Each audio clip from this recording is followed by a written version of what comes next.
We hope you'll come by and take a look at this beautiful new sculpture that's been installed here at the Hastings Branch Library.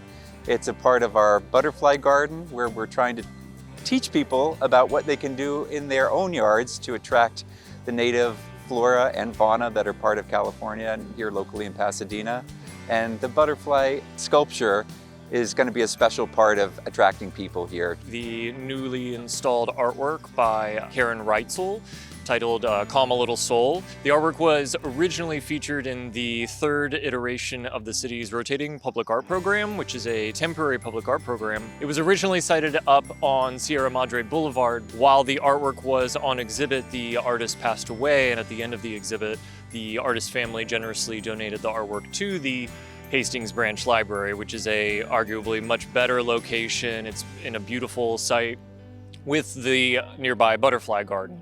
We're happy that we were able to do this kind of joint event between Cultural Affairs, Library, as well as Water and Power, who's on site talking about native plants, water conservation, those sorts of things. Karen Reitzel was a public sculpture artist. She liked to create pieces that you would have to look at multiple directions. So that's why it's louvered, because each angle that you stand at, you see a different picture. The fact that it's fragmented also reflects the message that she was trying to convey. The butterfly is endangered and it's due to encroachment. The images depict 4 different images of the Kino checker spot butterfly, which is an endangered species of butterfly that used to be quite native to Los Angeles County. There's no one position that shows the whole butterfly. It's glimpses of the butterfly and you're moving around. You could see it sort of moving. It was on North Sierra Madre, right in the Meridian. Karen worked that into the process. That sort of reflects the encroachment of the city because the butterfly was there before the city. Just in the past year, we installed the newest iteration, the 4th series of the rotating program. The artworks are selected by neighborhood art associates.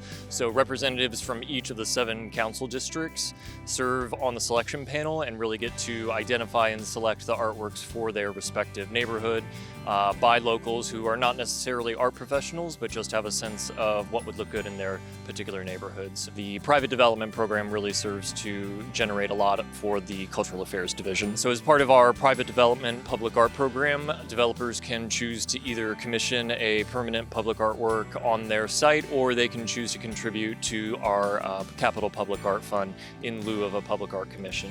And that really helps to sustain the city's programs in terms of the annual grants program funding, as well as the rotating temporary public art programs. Art Night Pasadena is also generated through that as well. Her process was to basically make it more interactive with the audience.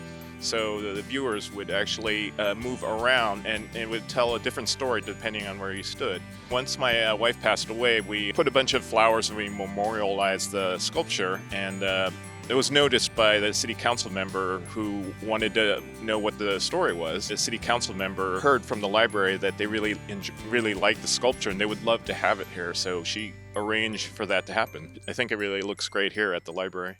Calm a Little Soul speaks to the experience of the checker spot butterfly being endangered. I love this location. It was my first choice. So in thinking about the butterfly and how it used to be very prevalent in this area and it's completely gone now, I wanted it in this space in the foothills of the mountains. And the interesting part is this butterfly has rebounded a little bit. So that's nice news.